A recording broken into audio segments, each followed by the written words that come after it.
Hello, good afternoon दोस्तों।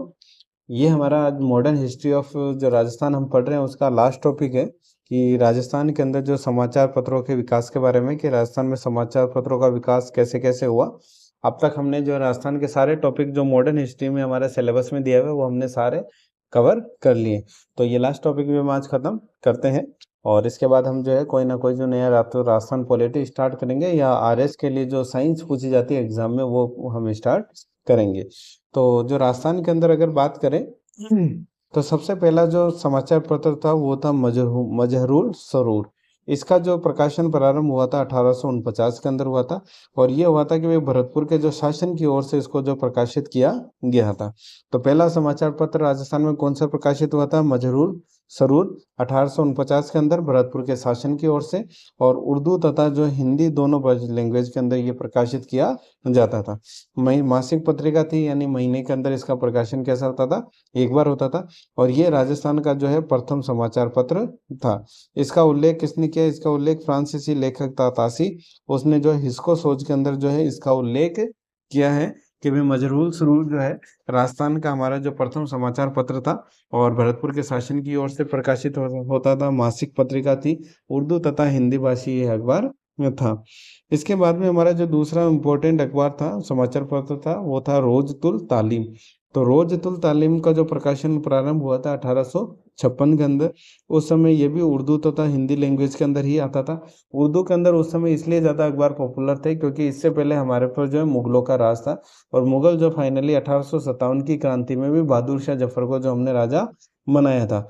तो जो उस समय जो है मुस्लिम भारत के अंदर जो ज़्यादा थे क्योंकि पाकिस्तान हमसे अलग नहीं हुआ था, तो इसलिए मुस्लिमों की संख्या ज़्यादा थी। इसलिए कोई भी अखबार जो उस समय प्रकाशित किया जाता वो किस में किया जाता था? एटलीस्ट उर्दू के अंदर तो वो किया ही जाता था।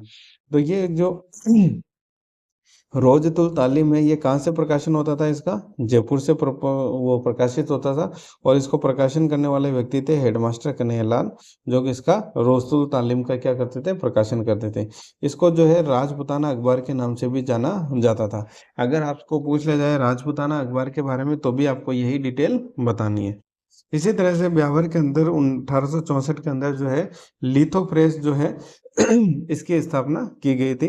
1864 के अंदर ब्यावर के अंदर ईसाई मिशनरीज ने ये स्थापित की थी, जो ईसाइयों का जो है धर्म प्रचार के हेतु, यानी ईसाई जो है अपना धर्म का प्रचार प्रसार करना चाहते थे। उसके लिए उन्होंने ब्यावर के अंदर 1864 में जो है लिथो प्रेस की स्थापना की थी। जोधपुर गवर्नमेंट गजट ये प्रकाशन हुआ था इसका 1864 के अंदर, और ये इसका जो प्रकाशन करता था वो जोधपुर दरबार ही करता था। और ये किसके अंदर आता था? हिंदी प्लस अंग्रेजी के अंदर। इसी तरह से जब जोधपुर ने कर दिया तो फिर मारवाड़ गजट का प्रकाशन हुआ 1866 के अंदर, और इसका प्रकाशन करने वाले थे बाबू हीरालाल और बाबू डोरीलाल। इन्होंने प्रकाशन तो इसको जोधपुर से ही किया था। जोधपुर गवर्नमेंट गजट तो हो गया जोधपुर राजा की तरफ से, और मारवाड़ गजट हो गया बाबू हीरालाल की तरफ से और बाबू डोरीलाल की तरफ से, लेकिन इनको राजा की परमिशन से इन्होंने जो इसको छापते थे। और ये अखबार था हिंदी प्लस उर्दू के अंदर। इसके अंदर जो राज्य के बाहरी और जो आंतरिक समाचार है दोनों का समाचार पत्र छपते थे। जोधपुर से इसका प्रकाशन होता था, लेकिन किसकी अनुमति से? राजा की अनुमति से। तो जोधपुर राजा की अनुमति से तो प्रकाशित होता था मारवाड़ गजट, और राज दरबार द्वारा ही प्रकाशित होता था जोधपुर का गवर्नमेंट गजट। अभी हमने पिछले टॉपिक में हमने बात की थी इनके बारे में, शांति त्रिवेदी के बारे में। तो शांति त्रिवेदी थी, वो पत्नी थी परसाराम त्रिवेदी की, और इनका मानना था कि भाई आर्थिक सशक्तिकरण के बिना जब तक राजनीतिक स्वतंत्रता का महिलाओं के लिए कोई मतलब नहीं है। इन्होंने जो है राजस्थान की जो महिला परिषद है उसकी भी इन्होंने स्थापना की थी, ये भी हम जो इसके ऊपर डिस्कशन कर चुके हैं। तो राजस्थान महिला परिषद की स्थापना किसने की थी? इन्होंने शांति त्रिवेदी ने की थी। अब हम बात करते हैं, ये समाचार पत्र का हिस्सा नहीं है, ये एक एक्स्ट्रा जानकारी थी जो कि आपको दी है।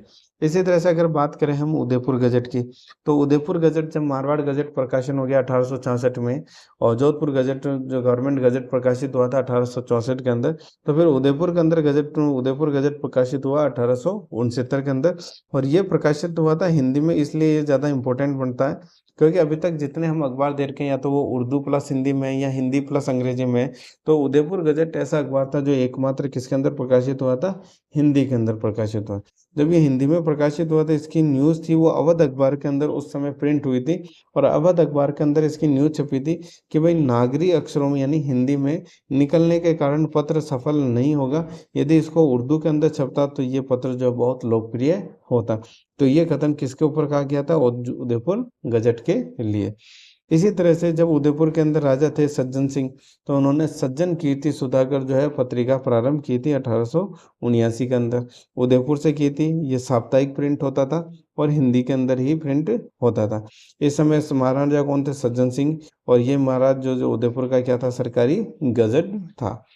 इसी तरह से जो विद्यार्थी जो है सम्मिलित होकर उन्होंने एक तो हरिश्चंद्र चंद्रिका या उसको जो है मोहन चंद्र चंद्रिका के नाम से एक अखबार प्रिंट किया था 1881 के अंदर नाथ द्वारा से, जो कि उसके जो राइटर थे और संपादक थे वो थे पंडित विष्णुलाल और पंडित मोहनलाल। इतना हमारे लिए इम्पोर्टेंट ये नहीं है। इसी तरह से बात करें देश हितैषी, इसके बारे में भी रिसेंटली आरपीएससी के एग्जाम के अंदर पूछा हुआ है कि भाई देश हितैषी के जो संपादक हैं वो कौन थे। तो ये जो मुन्ना लाल शर्मा है ये आर्य समाज से बिलोंग करते हैं, एग्जाम के अंदर यही पूछा हुआ है कि भाई ये कौन थे, तो ये आर्य समाजी थे मुन्ना लाल शर्मा। उनमें नाम था कि भाई आर्य समाजी कौन थे और नाम दे रखा था मुन्ना लाल शर्मा। तो मुन्ना लाल शर्मा है वो देश हितैषी जो न्यूज़पेपर था उसके क्या थे, एडिटर थे। 1882 में उन्होंने इसका प्रकाशन कहाँ से प्रारंभ किया था, अजमेर से। इसी तरह से एक अखबार प्रकाशित होता था अजमेर से जिसका नाम था राजस्थान टाइम्स, और इसका प्रकाशन प्रारंभ हुआ था 1885 के अंदर। ये अंग्रेजी भाषा का जो है समाचार पत्र था, तो इसलिए इसको इम्पोर्टेंट याद रखना जरूरी है कि भाई राजस्थान टाइम्स किस भाषा में था, अंग्रेजी भाषा में। कहाँ से प्रकाशन होता था, अजमेर से। और इसको प्रकाशन करने वाले व्यक्ति कौन थे, लक्ष्मण दास और वासुदेव शर्मा। इसी तरह से जो राजपूताना गजट अखबार है वो भी कहाँ से प्रिंट होता था, अजमेर से।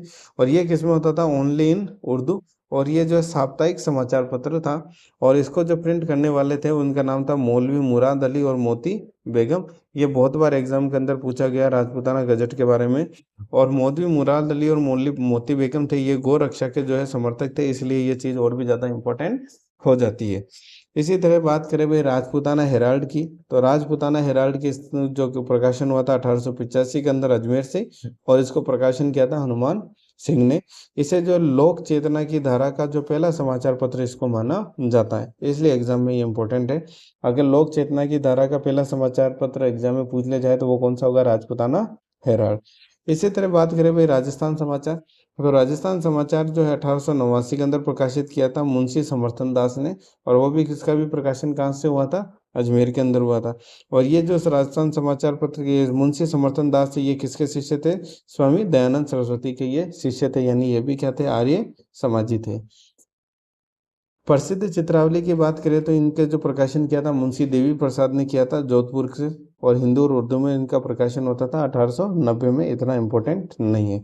इसी तरह से बात करें सर्वहित, इसका प्रकाशन हुआ था प्रारंभ बूंदी से 1890 के अंदर, इसको प्रकाशन किया था पंडित राम प्रताप शर्मा ने। और ये ऐसा एकमात्र पहला समाचार पत्र था जिसके प्रत्येक अंक पर जो है मुद्रण संख्या प्रकाशित थी, यानी जो कॉर्नर पर लिखी आती थी भाई पहला पेज, दूसरा पेज, तीसरा पेज, इस तरह से। तो इसलिए बहुत इंपॉर्टेंट हो जाता है ये कि भाई कौन सा समाचार पत्र था जिसके जो प्रत्येक अंक पर जो है मुद्रण संख्या प्रकाशित होती थी, वो कौन सा है, सर्वहित। और ये प्रथम हिंदी दैनिक समाचार पत्र था, यानी अब तक हम देख रहे थे कोई साप्ताहिक था, कोई मासिक था, तो प्रथम हिंदी दैनिक समाचार पत्र भी कौन सा था, ये सर्वहित। इसके बाद में हम बात करते हैं राजस्थान केसरी के बारे में। तो राजस्थान केसरी का जो प्रकाशन प्रारंभ हुआ था वर्धा से 1919 के अंदर, और इसके एडिटर जनरल थे वो थे विजय सिंह पथिक, जो कि इसके संपादक थे राजस्थान केसरी के। इनके सह संपादक थे रामनारायण चौधरी, इनके व्यवस्थापक थे हरिभाई किंकर, और आर्थिक जो जिम्मेदारी दी थी वो दी थी जमनालाल बजाज को। तो ये चारों हमारे इंपॉर्टेंट नाम है राजस्थान के इतिहास के पॉइंट ऑफ व्यू से, कि विजय सिंह पथिक तो हो गए, संपादक हो गए राजस्थान केसरी के, सह संपादक है रामनारायण चौधरी, व्यवस्थापक है हरिभाई किंकर, और आर्थिक जिम्मेदारी किसको मिली थी, जमनालाल बजाज को। तो देशी राज्यों की जनता के लिए ये प्रथम पत्र था। और पथिक जी के जब अजमेर जाने के ऊपर इसका जो संपादन किया था वो किया था सत्यदेव विद्या अलंकार ने। तो ये पत्र राजस्थान कैसे किसके लिए जारी किया था, देशी राज्यों की जनता के लिए था। और पथिक जी जब अजमेर आ गए आंदोलन के लिए तो फिर इसका जो संपादन किसको सौंप दिया था, इन्होंने सत्यदेव विद्या अलंकार ने किया था। एक हमारा अखबार राजस्थान के अंदर आया था Tarun Rajasthan, exam point of view से बहुत इंपॉर्टेंट, क्योंकि इसको पब्लिश किसने किया था? जयनारायण व्यास ने। हमने जब जयनारायण व्यास के 4 प्रमुख समाचार पत्र देखे थे, तो उनमें तरुण राजस्थान था, पीप था, आगी बाण थी, है ना, ये आगी बाण आ गया नेक्स्ट। तो ये क्या थे? हमारे जयनारायण व्यास के द्वारा प्रकाशित समाचार पत्र थे। तो तरुण राजस्थान का प्रकाशन भी क्या से होता था? ब्यावर से होता था। और जब बेगू किसान आंदोलन हुआ, बूंदी हुआ, भील आंदोलन हुआ, उनको जो इसने क्या करा, समाचार पत्र ने गति प्रदान की। इनके बारे में जो इन्होंने समाचार पत्र छापे, निमूचना हत्याकांड का जो है उल्लेख भी तरुण राजस्थान के अंदर किया गया। जयनारायण व्यास जी ने एक जो इसका समाचार पत्र का प्रकाशन किया था, उसका नाम था आगी बाण। आगी बाण इसलिए फेमस है क्योंकि ये राजस्थानी भाषा का जो प्रथम समाचार पत्र था। अब तक हम पढ़ रहे थे कि कौन सा हिंदी में है, कौन सा इंग्लिश में है, कौन सा उर्दू में है, कौन सा कॉम्बिनेशन में है। तो जो ये आगे बाण ऐसा समाचार पत्र था जो कि राजस्थानी भाषा का प्रथम समाचार पत्र था, और इसके प्रकाशन किसने किया था? जयनारायण व्यास ने। और कहाँ से किया था? ब्यावर से किया था। इसलिए एग्जाम में ये बहुत बार क्वेश्चन पूछा हुआ है कि राजस्थानी भाषा का प्रथम समाचार पत्र तो कौन सा था? तो वो था आगी बाण। इसी तरह से एक राजस्थान के नाम से पत्र का संपर्क जो समाचार पत्र है उसका प्रकाशन होता था, और वो क्या था? 1923 के अंदर उसका भी प्रकाशन होता था ब्यावर से, और ये चलता था बूंदी और अजमेर के अंदर। और साप्ताहिक समाचार पत्र था, और इसका संपादन तो वो जो इसका एडिटर थे वो थे ऋषिदत्त मेहता। तो जो राजस्थान पत्र का जो संपादक कौन थे? ऋषिदत्त मेहता थे। जब हमने ये बूंदी प्रजामंडल पढ़ा तब भी हमने जो है ऋषिदत्त मेहता के बारे में हमने डिस्कशन किया था। इसी तरह से एक समाचार पत्र था यंग राजस्थान, जो कि 1929 के अंदर प्रकाशन हुआ था, और इसका प्रकाशन किया था रामनारायण चौधरी ने, जो कि इसके एडिटर थे। और इन्होंने इसको प्रकाशन किया था अंग्रेजी भाषा के अंदर, जो कि साप्ताहिक प्रकाशित होता था। इसके जो सहायक थे रामनारायण चौधरी के, वो थे शोभालाल गुप्ता। और अंग्रेजी पढ़े लिखे भारतीयों के अंदर रियासतों की जानकारी पहुंचाने के लिए इन्होंने जो है यंग राजस्थान का जो प्रकाशन प्रारंभ किया था। इसी तरह से जो आर्य मार्तंड है, आर्य मार्तंड जो है 1923 के अंदर अजमेर से प्रकाशित हुआ था, और इसका प्रकाशन किया था रामसाय शर्मा ने। इसी तरह से त्याग भूमि का 1927 में प्रकाशन किया था हरिभाऊ उपाध्याय ने। प्रभात का प्रकाशन हुआ था 1932 के अंदर ललित नारायण और सत्यदेव विद्यालंकार ने। अब बात करते हैं प्रताप की। प्रताप के जब हमने पढ़ा था, बिजोलिया किसान आंदोलन को राष्ट्रव्यापी बनाने का श्रेय दिया जाता है प्रताप अखबार को। तो उस प्रताप अखबार का प्रिंट जो होता था वो छपता था अखबार कहाँ से? कानपुर से। और इसको जो छापने वाले व्यक्ति थे उनका नाम था गणेश शंकर विद्यार्थी, जिनके बारे में हम पहले ही पढ़ चुके हैं। और बिजोलिया किसान आंदोलन को राष्ट्रीय मुद्दा बनाने में इस अखबार का बड़ा योगदान था। नवज्योति की बात करें, दैनिक नवज्योति हम पढ़ चुके हैं। 1936 के अंदर इसका प्रकाशन हुआ था, और इसको किसने किया था? जो रामनारायण चौधरी थे उनके भाई थे कप्तान दुर्गा प्रसाद चौधरी, उन्होंने इसका प्रकाशन किया था अजमेर से। इसी तरह से नवजीवन की बात करें तो नवजीवन का प्रकाशन हुआ था 1929 के अंदर कनक मधुकर, जो मधुकर थे, उन्होंने अजमेर से किया था। नवीन राजस्थान, ये हमारे लिए इम्पोर्टेंट है।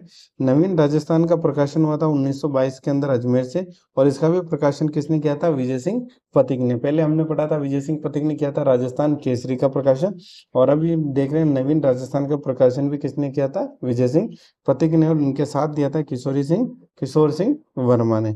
और जब नवीन राजस्थान अखबार को जो है अंग्रेज विरोधी गतिविधियों के कारण इसको बंद कर दिया गया, तो 1923 के अंदर इसको पुनः जो है तरुण राजस्थान के नाम से इसको वापस प्रारंभ कर दिया गया। तो विजय सिंह पथिक का स्टेटमेंट है ये, कि ये वैभव की चाह नहीं, परवाह नहीं, जीवन नहीं रहे। यदि इच्छा है तो ये है कि वे जग में स्वेच्छाचार दमन ना रहे। यानी व्यक्ति जो है अपनी स्वेच्छा से जो है जी सके, स्वेच्छाओं का जो दमन ना रहे। इसी तरह से जो लोकवाणी है उसको 1943 के अंदर पब्लिश किया था डीएस तिवारी ने जयपुर से। एक लोक सेवक पत्रिका आती थी जो 1942 के अंदर जिसका प्रकाशन किया था अबिन हरी ने कोटा से। विद्यार्थी यूथ लीग 1929 में उसका प्रकाशन किया था दिल्ली के अंदर टीकाराम पालीवाल ने। डेली हेराल्ड है उसका प्रकाशन किया था रामनारायण चौधरी ने। चैम्बर ऑफ प्रिंस की स्थापना की थी 1920 के अंदर, और फर्स्ट सेशन हुआ था। इसके फर्स्ट जो इसके अध्यक्ष थे वो थे गंगा सिंह जी, और इसको चैम्बर ऑफ प्रिंस का जो नाम बदल के कर दिया गया था नरेंद्र मंडल। और एक थे हमारे कपूर चंद्र कुलिश, जिन्होंने जो है राजस्थान पत्रिका का अखबार को जो है इन्होंने जो प्रकाशित किया था। और इसके अलावा जो इनके अन्य जो रचना थी इनकी कपूर चंद्र कुलिश की, कि भी मैं देखता चला गया, पोलम पोल, धारा प्रवाह, है ना, अमेरिका का विहंगम दृश्य। ये अमेरिका गए तो इनको लगा भी अमेरिका का जो है विहंगम दृश्य इनकी किताब थी, बुक थी। तो ये थे हमारे इम्पोर्टेंट न्यूज़पेपर। एक बार मैं आपको बता देता हूँ, इतने सारे ना तो आपको याद होंगे ना ही हमें याद करने चाहिए। तो हमारे जो महत्वपूर्ण इम्पोर्टेंट समाचार पत्र है, एक तो हमें सबसे पहला पता होना चाहिए मजरूल सरूर के बारे में, कि भाई ये तो सबसे पहला था इसलिए पता होना चाहिए। उसके बाद में हमारा जो है जोधपुर का गवर्नमेंट गजट, मारवाड़ गजट का हमें पता होना चाहिए। सज्जन कीर्ति सुधाकर का पता होना चाहिए। उदयपुर गजट का भी हमें पता होना चाहिए। देश हितैषी का पता होना चाहिए। राजस्थान टाइम्स का पता होना चाहिए। राजपुताना गजट का पता होना चाहिए हमें। राजपुताना हेराल्ड का पता होना चाहिए। राजस्थान समाचार का पता होना चाहिए हमें। सर्वहित का पता होना चाहिए। राजस्थान केसरी का पता होना चाहिए। तरुण राजस्थान, आगी बाण और राजस्थान और यंग राजस्थान, इन चारों अखबार के बारे में पता होना चाहिए हमें। ये आर्य मार्तंड, त्याग भूमि, प्रभात के बारे में नहीं हो तो कोई बात नहीं, पर प्रताप अखबार के बारे में पता होना चाहिए हमें। नवीन राजस्थान के बारे में हमें इसमें पता होना चाहिए, और कपूर चंद्र कुलिश के बारे में। तो महिला मंडल की स्थापना हुई थी उदयपुर के अंदर 1935 के अंदर, वो की थी दयाशंकर श्रोत्रिय ने। और देश के दीवाने जो है राजस्थान सरकार द्वारा प्रकाशित एक पुस्तक का नाम है, उसका नाम है देश के दीवाने। उसके अंदर जो भी हमारे स्वतंत्रता सेनानी थे उनका सबका क्या उल्लेख मिलता है। और इसी तरह से जो प्रयाण सभाएं थी डूंगरपुर प्रजामंडल द्वारा जन जागृति हेतु 1944 के अंदर भोगीलाल पांडे द्वारा ये सभाएं प्रयाण सभाएं की गई थी।